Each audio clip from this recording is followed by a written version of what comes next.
Welcome to EDU World Space. Problem 8.55. We have this assembly in some sort of machine. We have a bar that's horizontal, another bar that's vertical, and at the end of this bar is a heavy weight, or heavy relative to its size.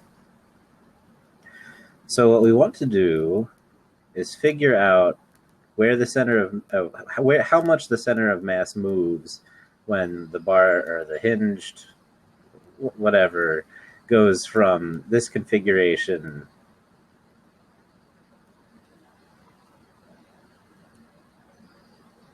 to this configuration with a rotation like that. So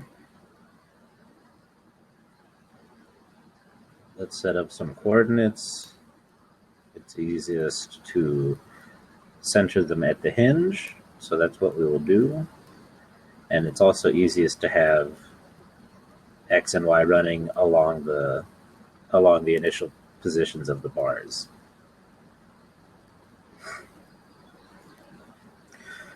So the initial X component of the center of mass is going to be the sum of all of the weighted sum of all of the X components of the things here. Now, because we've put X equals 0 here, the vertical bar doesn't contribute anything to the X center of mass in this position. So we can treat this as a point mass halfway along its length.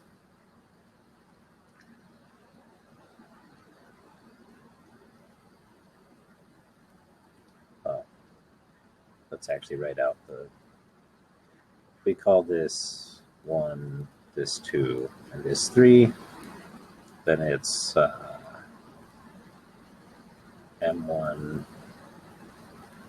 x1 plus m2 x2, which is 0, and m2 or m3 x3, which is also 0, but we have to add up all of the masses.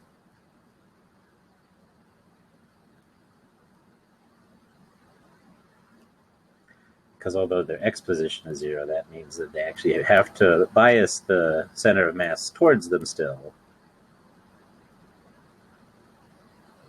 And then if you put all of the numbers in, we find that this is 1/3 of a meter.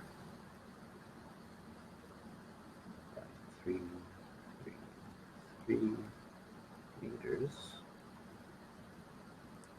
And just to reiterate, the X's are going to be for the ball, it's just the center of the ball, and for the bars, it's halfway along the length of the bar. So that's all good. Let's use some space up here, maybe. So now the initial Y is going to be m1 y1, which is 0, because this is on the y equals 0 line.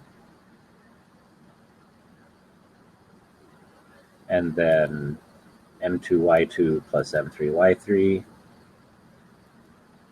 2y2 plus m3 y3 divided by m1 plus m2 plus m3.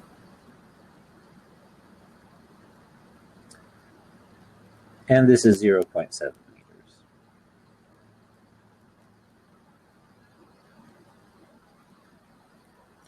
Now we turn our attention to here. Recall that this will be our x1, y1,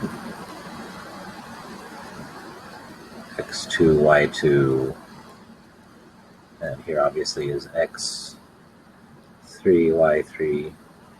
And now we can see that there's no y component to anything.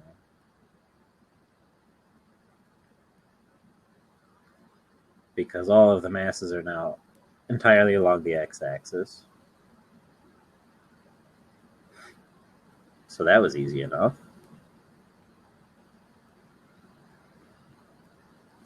And now, so this is the only thing here that's any different is that we need to recall that this is the positive direction in x, so that these now have negative x coordinates.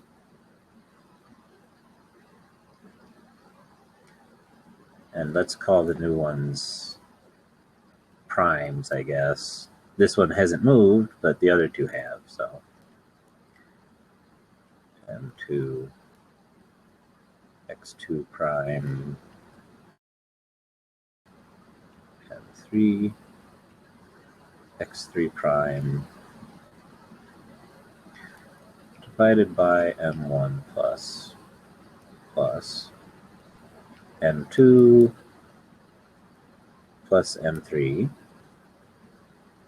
And then putting the numbers in and recalling, like I said, being very careful that x2 and x3 are negative, because this is our origin. And we said that left of the origin is positive x, and so right of it is negative x.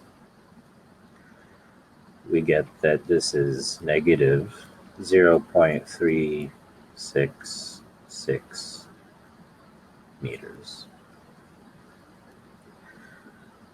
So let's just carve out some space here.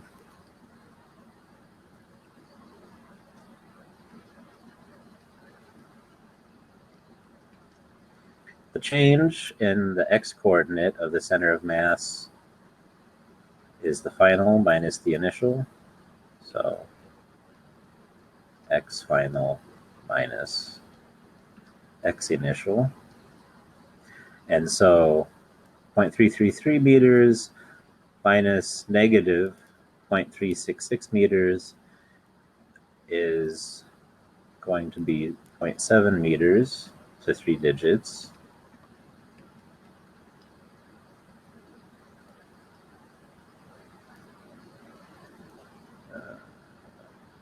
Meters.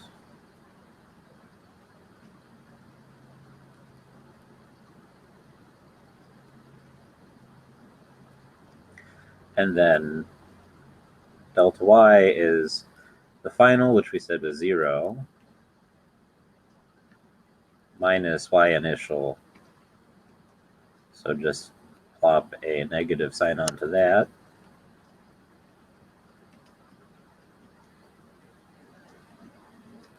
And so now we can see that it moved.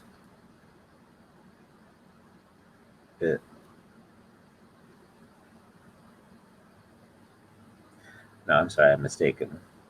This is negative, and that's positive, because this went, the center of mass moved to in the negative x direction. Excuse me. Oh, right, because this was, oh, yeah, because x final is negative, and then that's positive, more negative. And then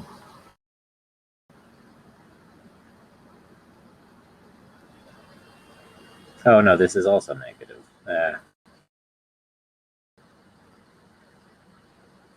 Because down is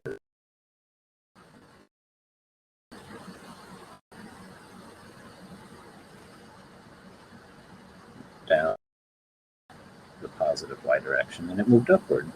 Anyway, so it moved 0.7 of a meter stand y. And then if you like to get the actual magnitude of the displacement, you can use the Pythagorean theorem, but we're not really asked for that in this problem. So we won't worry ourselves with it. It's also a fairly simple thing to do, and if you want to know what that is, it's good practice for you.